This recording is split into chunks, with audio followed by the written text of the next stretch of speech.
Is Oracle 12c, Flashback Data Archiving, and what we're going to talk about today is some of the features that you'd be able to use with Flashback Data Archiving technology or Flashback Query technology that's built in with Oracle 12c. It's actually built into a version of 11 as well, and we'll discuss that. This originally was supposed to be a two-part type presentation to cover all the Flashback data archiving capabilities, and we're going to touch on one of them today. Next month we'll be doing the second part of this.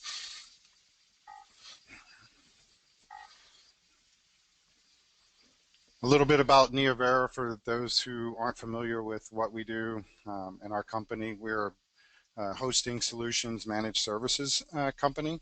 Founded in 2001, we're headquartered in Reston, Virginia. We do have a data center presence 24/7 on site in a NOC and the Equinix data center in Ashburn.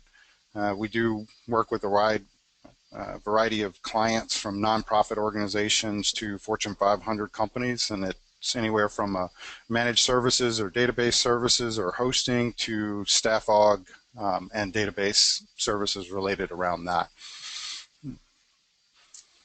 This is just a list of some of our offerings and capabilities. So we do IT consulting. It covers different things around assessments, architecture review, development, database services. We cover a wide range of RDBMSs.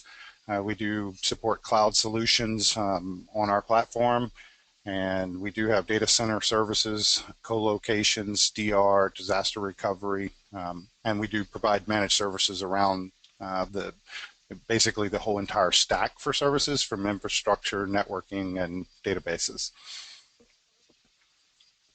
A little bit about my background. I am a certified professional. I've been working with Oracle since version 7.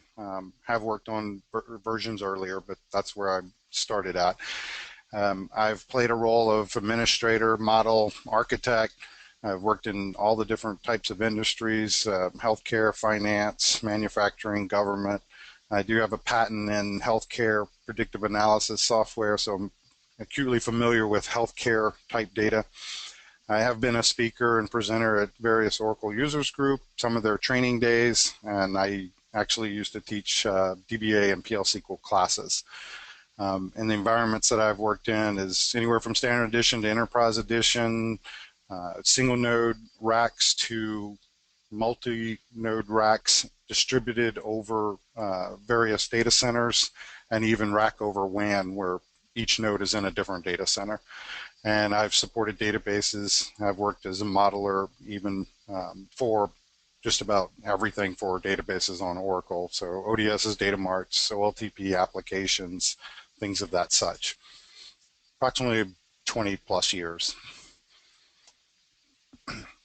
For the questions, if you would type your questions into the question section of the box, that way I'll have a history of those and I can read them back to everyone at the end of the presentation. I'll address all those.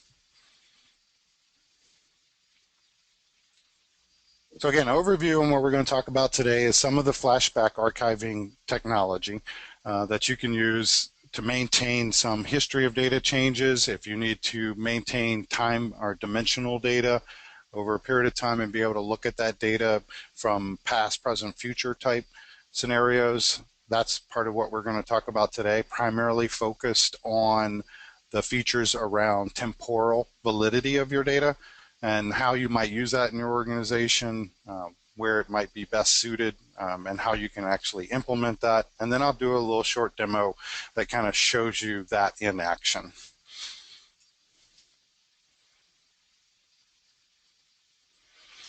So Flashback Data Archive, it's actually available in 11.204. So there's a lot of reasons to get to that release if you're on 11.203, like a lot of organizations. To be able to take advantage of this technology, if you get to 11.204, you can at least make use of it. And it doesn't matter whether you have standard or enterprise edition. What I'm going to show you today, you could use in either of these editions. The only caveat to that is that if you have enterprise edition, and you want to take advantage of some of the compression optimization that's available for data archiving, then you would need to have that option purchased on top of your enterprise edition. That does give you the ability to do a lot of compression, lob compression, deduplication, and all that. So if you're storing large amounts of historical data and that data you want to be compressed as much as possible, then this is a solution that's available to you. So when we talk about temporal validity support, basically what this does is adds a time dimension to your table and allows you to query that table for the data as it may be relative to a certain time period. And that time period could be in the past, it could be current data, or it can actually even look at future data, meaning you have data in your database that doesn't become valid until a future date. And I'll show a little bit of how that might be applicable in a demo, but basically have data sitting there that does not become active in your system or to your applications or for analysis until a future date. You would be able to actually take advantage of that with temporal validity support. And what it actually does is add a start and an end date column to an existing table. So you can add this support either at the time you create the table, or you can alter it after the fact and add these things. And I'll show you the differences between having it done at creation time versus with the alter table statement. And you can use this temporal validity with flashback query clauses. We'll talk about some of the new clauses that are added to support this. In addition to the as of that you may be familiar with, this will now add some additional command capability to that to simplify how you look at this data relative to a certain time frame. And then you can also do enable these features, whether it be current data, past data, or as of a certain period of time, can be enabled at a session level with the DBMS Flashback Archive package. So you can basically enable looking at past data only or current data only or data at a certain time in your applications with a call to this package and calling this procedure with the proper parameters, and the application doesn't need to do anything different to take advantage of that. So you can query it, enable it in the session, disable it after the fact, and applications have very little change, if any, that's required to support this, what I'm going to show today. So as I spoke, that having this temporal validity support actually adds a time dimension to your table. And in this example, I'm showing where we're adding to the table at creation time. And the two different options for this, for these columns to be added, one is you can explicitly state the columns you want to use to support this time dimension, or you can have Oracle automatically create them for you. In this example here, we already have a physician schedule table. It has a start date and end date. And what those dates represent is when a physician is actually available, or let's say on call. So he becomes available on a date and then he goes off call on a date. And in this scenario, you could actually post future dates. So he would go on call, you could forecast it out months in advance. The data is not valid or shouldn't be valid until that date start date arrives. So this is what it's accomplishing. And with the clause that's new to this is the period for clause. And what you do is you specify what that time dimension name is. In this case, I called it available. And I told it I want you to use the existing start date and end date in this column to support doing temporal validity queries using the name available. And in this case, the start date and end date, if you were modeling this or have your own data model and you've built in business valid times that are part of that model, then you would just use those existing date columns to do this.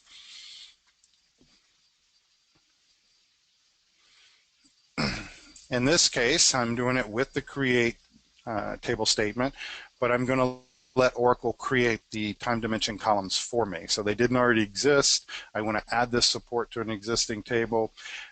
In this case, I just say period for available.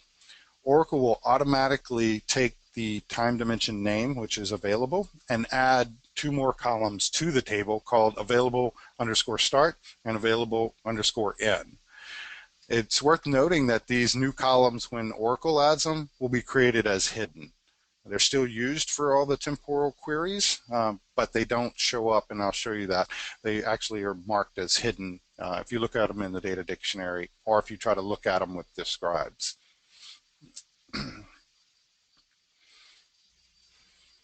Here is an unexpected feature if you use the create time. You notice I said that you could already have existing columns and use the period for clause and specify those columns.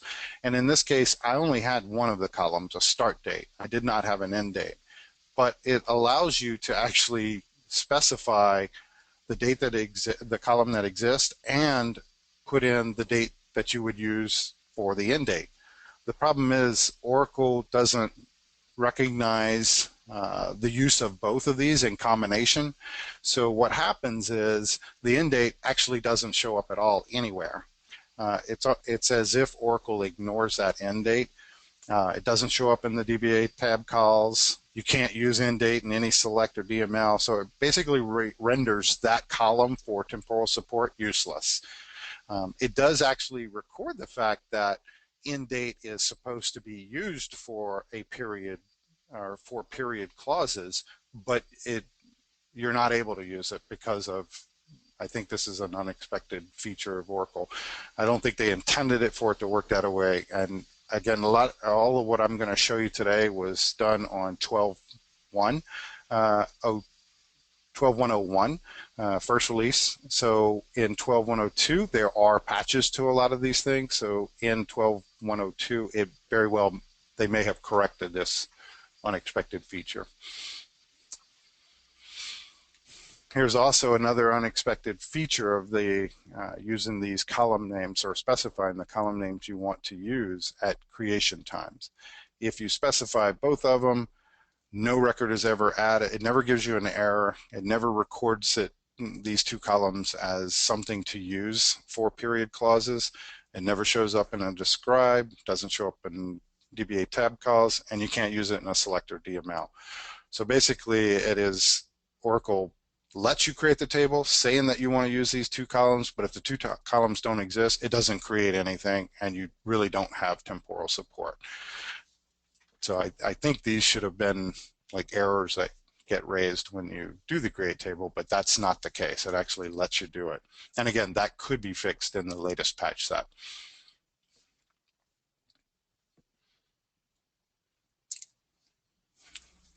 So that was the examples of if you added this time dimension to a table at the creation time. Now, if you do it with the alter table statement, again, you can still specify if you already have business columns in your table and you want to use those. You can just do an alter table, add period, and then specify the 2 business columns that you want to use.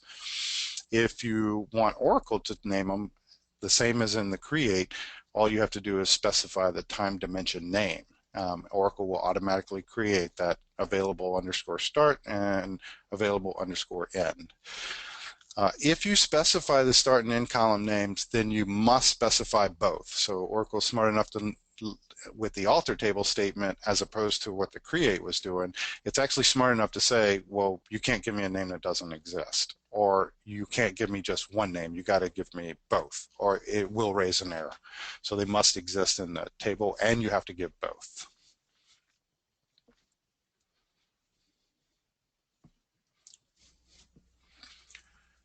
Differences on how what you may see based on how you actually add the column.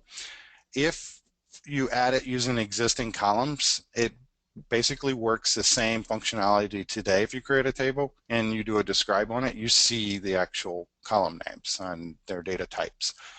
However, if you let Oracle create them, remember I said it creates them as hidden. So when you do a describe, you'll never see those. That could be problematic for some people. letting Oracle name it and not being visible, but they still are there and they're still usable and they're still updatable and they're still used for period clauses.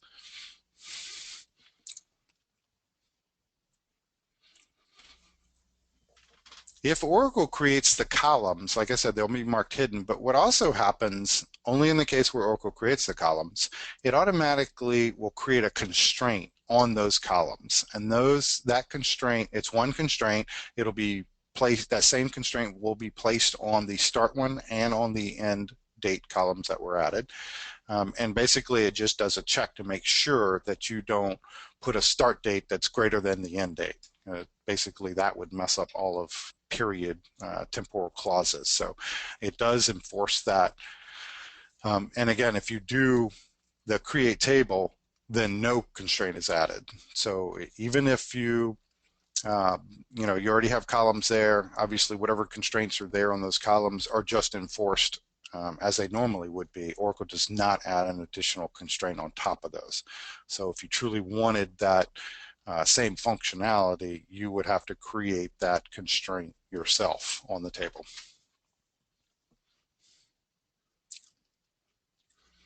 So when we go to after adding these columns, so we go to the data dictionary. Here I'm showing an example of when the table was created, or the period columns were created in the table and reused explicitly. Then when you look at DBA tab calls, you can actually see what it's doing. And so the column names start date and end date in this, you see the column ID, so that's the normal columns that they were created in. Start and end date are there. They're not hidden, they're not virtual.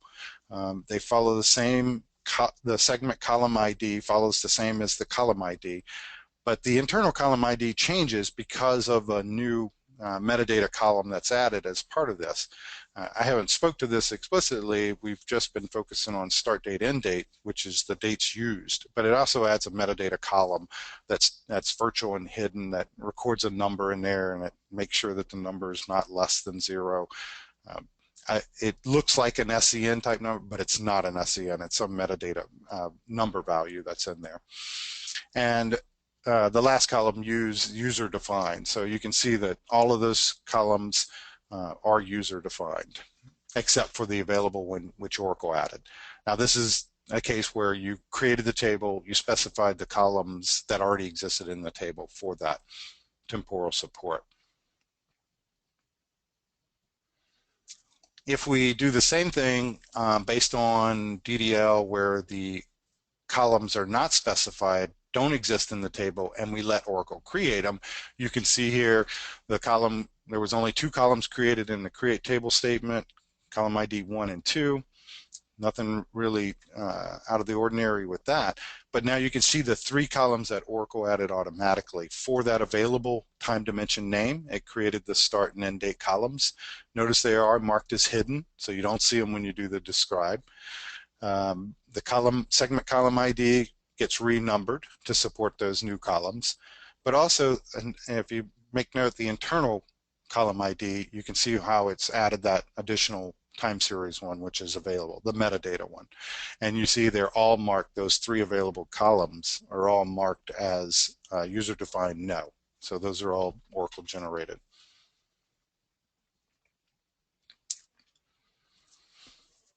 Also, there's a time dimension table called SISFB, Flashback Archive period. So every time you create a period with the create table statement or the alter and you add this new time dimension, a record goes in here. So it references the object number, the actual name that you specified, which in our case was the word available, and then the 2 columns used to support the starting and ending for that period, which are start date and end date. And then there's a column called flags. And in my testing, what I've discovered is that that flag will either be 0 or 1. If the column is 0, then it indicates that it was actually created with user supplied column names. So you supplied the business name in the period create or alter statement. If the columns are 1, then it's actually the system generated start and end date column names. So from looking at this, you can actually tell there's one record per every period that's on every table.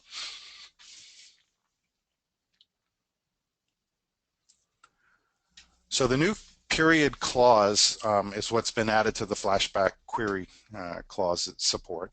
So this is used with as of period 4, and you give it the column name. Now this is the column name of the time dimension that you specified, not the start and end dates. So you basically say, in our case we created it called available. This would actually be as of period 4 available, and then you give it a date or timestamp that says, I want all records relative to this date and time. Now that date and time could be in the past, it could be the present, or it could be a future date, and it'll apply this following logic to the table. This shows up in explain plans.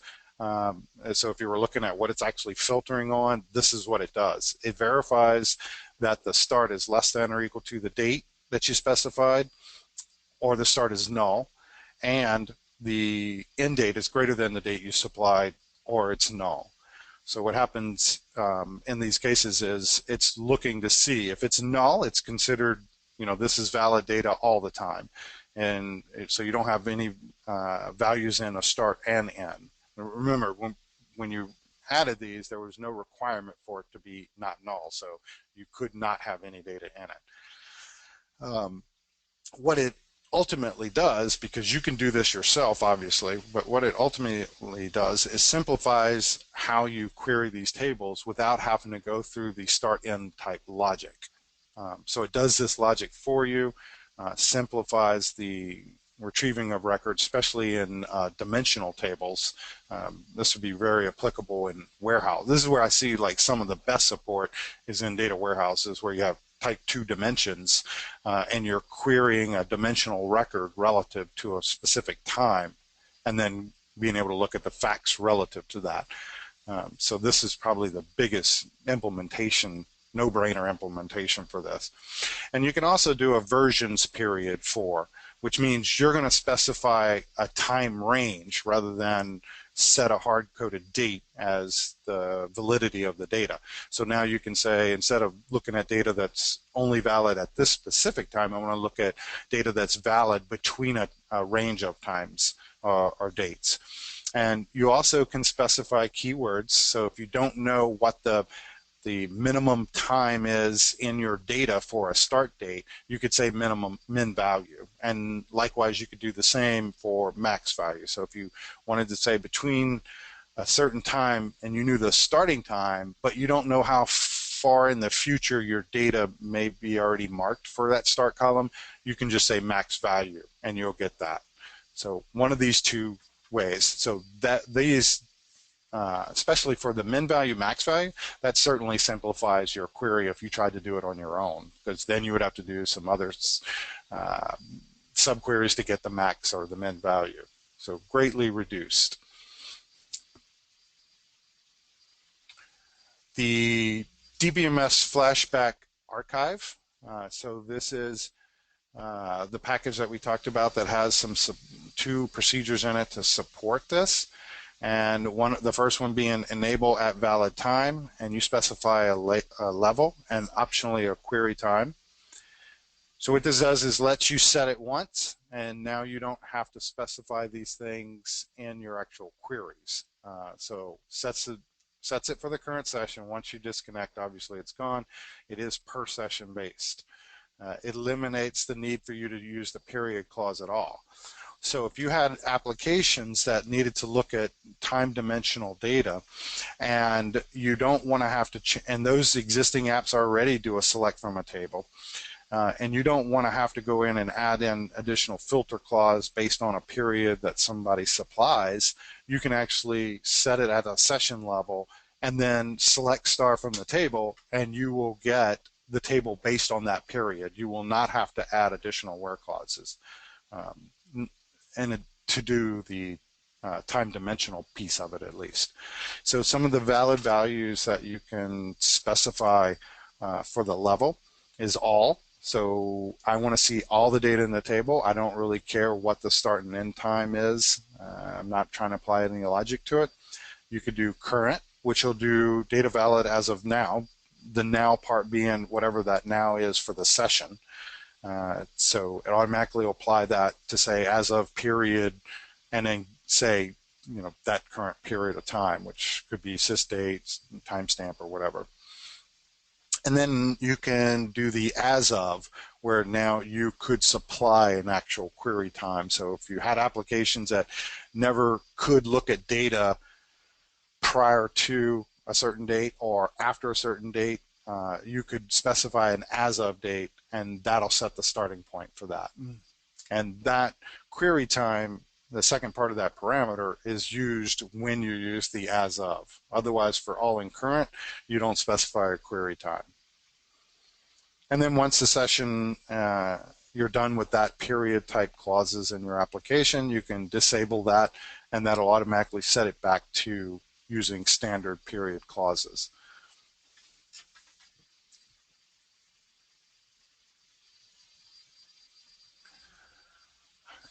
So some of the limitations and bugs, you cannot use these version clauses to access temporary or external tables. That makes sense.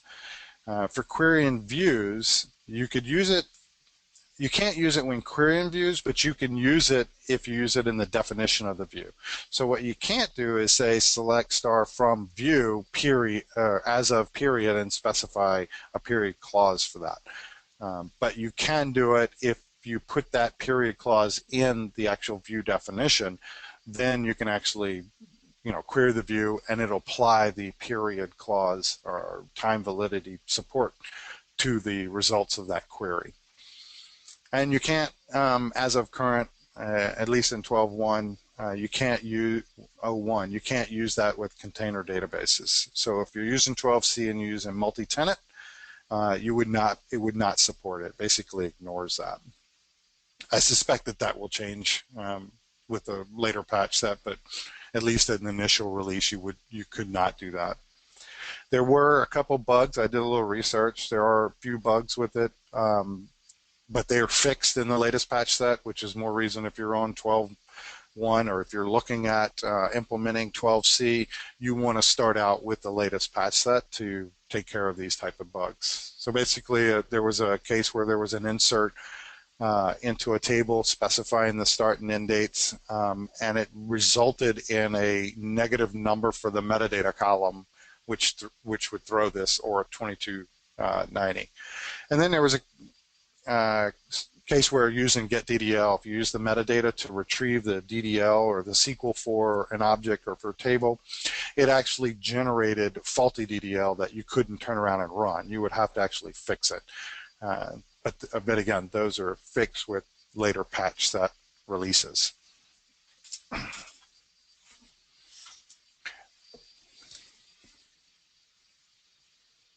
So what I want to show you now is a demonstration I put together using Apex to kind of show you what these individual support for period and all and differences in explain plans and things like that.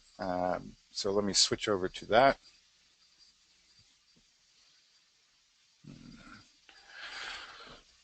Okay, so for this one, I have an Apex app. I use that same physician schedule table that we saw in the demonstrations. And here all I'm doing is setting a date. And I use this date in the actual period clause. So if you look at the 25 June 2014, if you look over at SQL source here, as of period, this is the actual select statement that's running. And notice the as of period for available. The available is whatever time dimension column you specified. The to date is the date that I am using from this drop-down box here to set the period. And then it's just a join. But notice one thing I wanted to point out in this, if you're going to use the period and you're going to use joins, that it took me a second to figure out how to actually get the syntax to work because without alias in it wouldn't work. Having this as of period in the wrong spot wouldn't work. So this is the actual syntax: is the as of period applies to the from table that you're working with, that time dimension was defined on. and then aliasing it so that you could then use it with the join of a table after the fact. And in this case, over here, physician availability all, I'm showing all records. So here's where there's a record from this Dr. Oz is on call for the week of 25 June to 2 July. If we look at it in start end date order, then Dr. Phil comes on call on 2 July, picks up where Dr. Oz left off, and he's on call for the next 7 days. And then Dr. Oz goes back on call for a week, and then Dr. Phil goes back on call for a week. And now notice these dates obviously are future dates. One thing I wanted to mention, these columns that are added, start date and end date, Oracle is not putting any dates in there for you. This is for temporal validity support. These are columns that you have to populate. So when we talk about data can be past, present, and future, it's literally past, present, or future with respect to a time. It is not Oracle creating a record. It's not, when you do an insert of a new record, it's not obsoleting or ending the record prior to it, which is something that happens in data warehouses typically with type 2 dimensions, where you end one, you end the previous and you begin the next one, and it stays valid until the next update comes in or the data changes. So in this case, you have to maintain full control of those start dates and end dates. If you leave the end date open, then it's considered, you know, infinity from the start date to open-ended. So that's the big difference with this temporal validity support, is you have to maintain these. So you have to specifically do the updates, the inserts appropriately to support the period clauses that you may run. So there's, in the case where how long would this data stay in, as long as you're able to maintain this table with these start and end dates. It's totally up to you on your retention policy for this data. There's no automatic retention policy applied to it. Our Part 2 seminar will cover how to set use in-database archiving, which does support those things for automatic retention and purging. But for temporal support, that is all, the onus is all on you. So first thing, you know, you might say, well, wait a minute, if I'm going to have start and end dates in there and I'm going to be duplicating physician ID, obviously physician ID can't be my primary key. So you do have to take in account your primary key when you're maintaining multiple versions of the data. And so there's, you know, obviously there's different ways to model that with surrogate key for the entire record, unique keys on other things for business uniqueness. And also I've seen where people have implemented it where they use a surrogate key, or they, in this case, they could use physician ID and add a version to it. So the a combination of physician ID and a version would make the record unique, and that would allow you to enter these multiple records. So this is all our data. This is the start. Here I said, give me data. Again, it runs this query as of 25 June, and it only pulls back one record. You can see that's the only record that's truly valid for that period. If I change this, and let's say, let's go to July 2nd. Oh, let me log back in. Okay, let me go July 2nd. You can see that it automatically says the only record that's valid for the period of 2 July is Phil McGraw, Dr. Phil. And, you know, basically the only thing that's changing in the query is this 2 July, the parameter I'm passing. So I'm basically showing you the source in Apex, the source of the SQL for what is running in this box here for the results. And likewise, you can go out into the future and say who's on call for the 23rd. That exceeds the ending date, so I don't have any records. Let me back up 22nd. Okay, that record is valid for that date. I put these all in with a trunk, so they're all 00 time based. And you notice, remember in the filter clause that I showed you, it's a greater than, it's not a greater than or equal to, which is why when I specify 23, I get no rows. Now, if we look at the explain plan for this, what I wanted to show you is, okay, I'm going to drop this index here and to make sure, because I think the index is there. So if we look at an explain plan output of what it would look like for this query above, nothing added new to the table or index wise.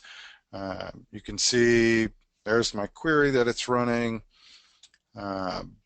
You see that it's doing a table access full, and it's actually applying that filter that I spoke of earlier in one of the other slides. So it's actually looking to see if the start date's less than the date supplied, or it's null, and the end date is greater than the date I supplied, or the date is null. So the first thing people would ask is, well, wait a minute, this could be, when I start maintaining multiple versions and I have millions of rows, this is going to become a problem.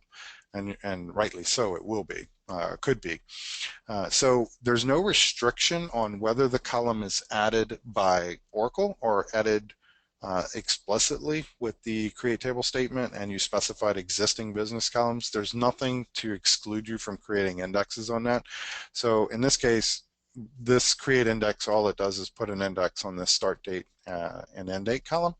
So if we create an index, first we can look at that, and we go and set a new date, let's say the 20th. Now you can see it's using the index that I created. It's doing a full scan on this, but you can see where that's actually using the index in the step 3 here. It doesn't show up as a full scan anymore. We're still accessing it by the join column. So if we go back and look, you can see the cost nested loop, and then again the rest of the explain plan. So it's hit it using the index that I just created. So this is an example of using this temporal support. Again, you could use this whether you have standard edition or enterprise. There's no reason why you can't take advantage of it now. There's no requirement like other flashback query syntaxes that require the data be either in undo or you've retained it, or the retention time is high enough. This is all data that's in your table all the time. Again, you have to maintain it, but Oracle simplifies the method by which you can query that, and it asks for that period. So in this case, I could have eliminated this as of period clause here and set it with the DBMS package, the Flashback Archive package. I could have just set up an as of on this date, and it would have just been a select from with the join. So that's the case where you don't want to mess up the existing queries that you may have in your application, or at least you want to phase those in. That'll give you an approach by using the package to fix that, and I wouldn't have had to add this clause at all.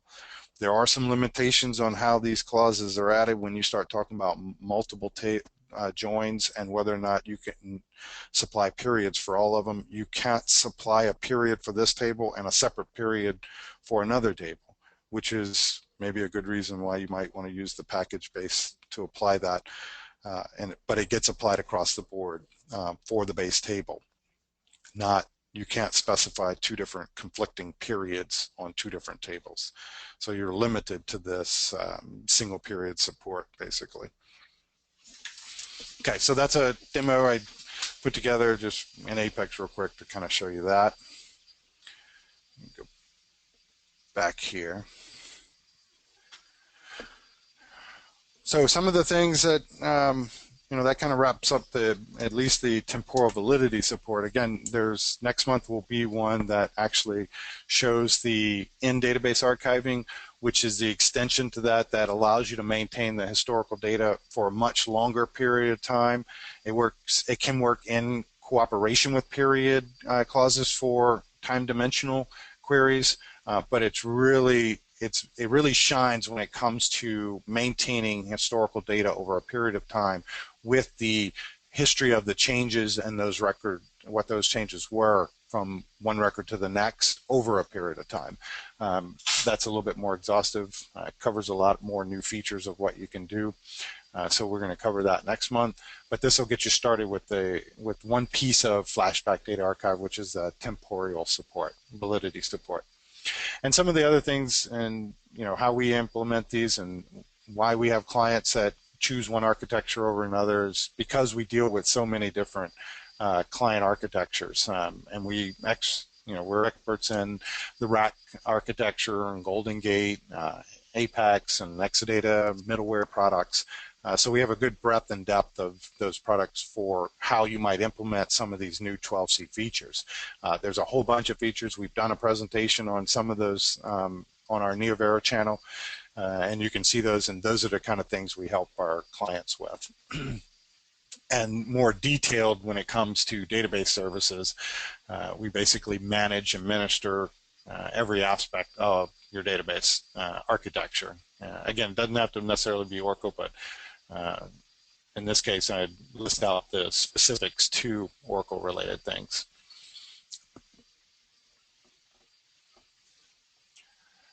We are a gold partner as well, so we do handle Oracle licensing.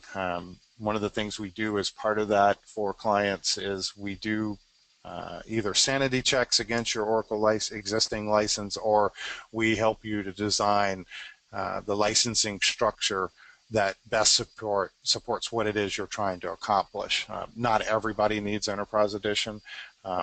It's great if everybody would have Enterprise Edition. It's certainly a lot of great features in Enterprise Edition that makes DBA's lives easier, adds to more uptime and things like that for the business.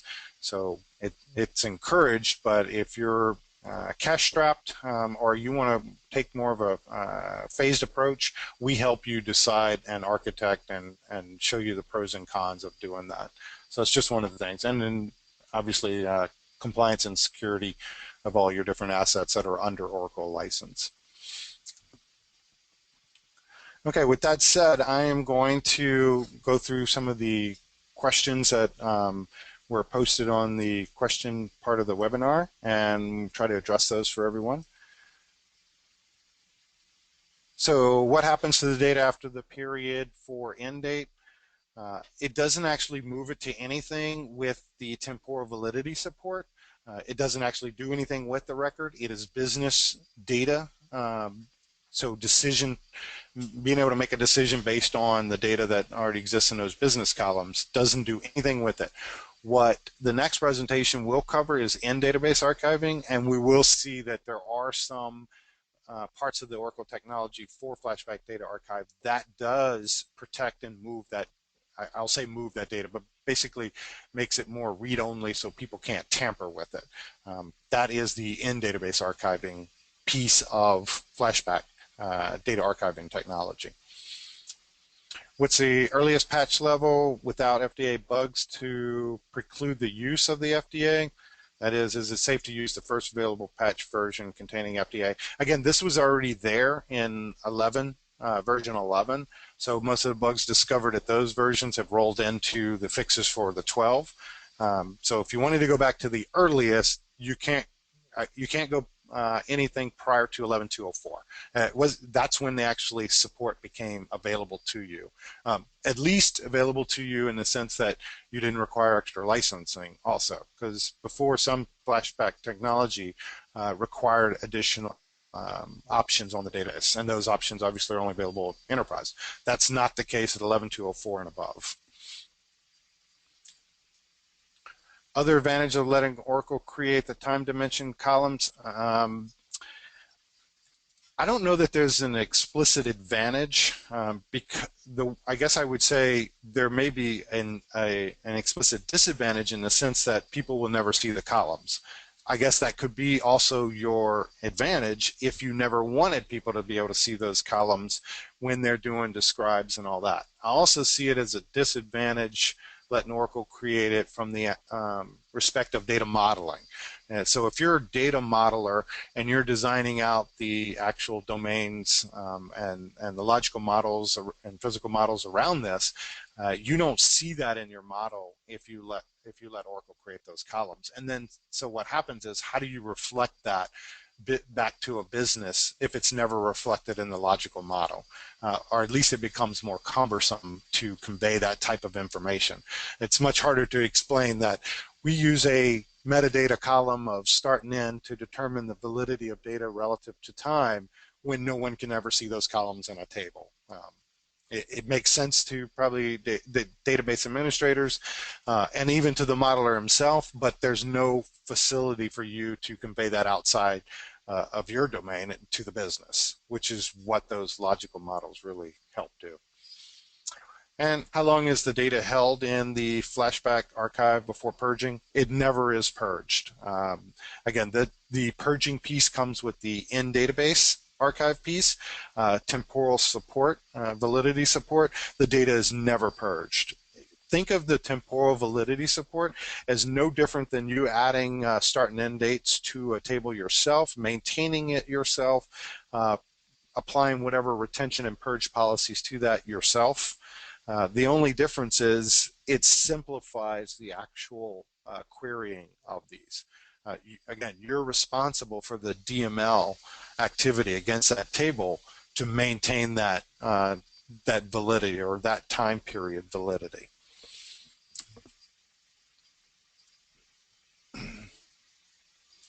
And I'm interested in auto retention than purging. So the next presentation will be specifically of interest to you for that, because that's going to go into the extension of the validity support and add in the in-database archiving. And again, that piece of it as well is available to you at standard and enterprise edition, so no additional license required to support it. If your purge data becomes large, if you're maintaining, let's say, healthcare data, and you have a requirement, a regulatory requirement to maintain that data for 7 years past the death of a person, let's say, that data, if that becomes large enough to you that it could impact performance and things like that, then that's where having Enterprise Edition and the data optimization option would actually compress that for you. So you basically get the performance piece of it out of it.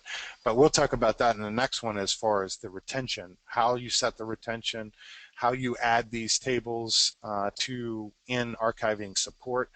It's really a cool feature. I'm excited about doing that one because it gets rid of a lot of trigger-based retention policies and archiving policies that most shops and DBAs have to rely on today. Whether it be a replicated environment out and then purge, or they create triggers to create it in archive type tables. The beauty of it is that you have some flexibility into read-only, marking those records read-only so they're tamper-proof, as opposed to you developing those yourself. Obviously, you would have to, if you were using triggers, you would be writing those into tables. Therefore, they're not necessarily read-only. The in-database archiving piece of that is what's going to satisfy that requirement. So what I'd like to do is open up the phone lines in case anyone has any additional questions they would like to ask.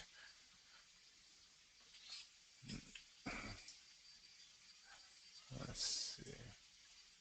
And Julia, can you unmute everyone's lines?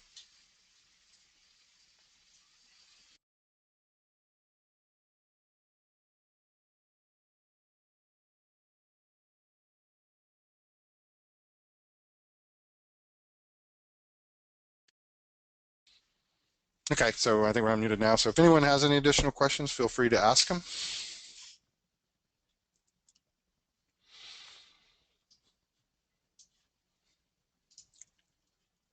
Okay, I don't see any other questions being posted. No one has any other questions. I want to thank you for attending the presentation. And this actual presentation will be posted up on our Neovera channel on YouTube. So if you go to YouTube and search the Neovera channels, you can see some of the previous ones we've done on 12C and Golden Gate. And then this one will be posted out there shortly.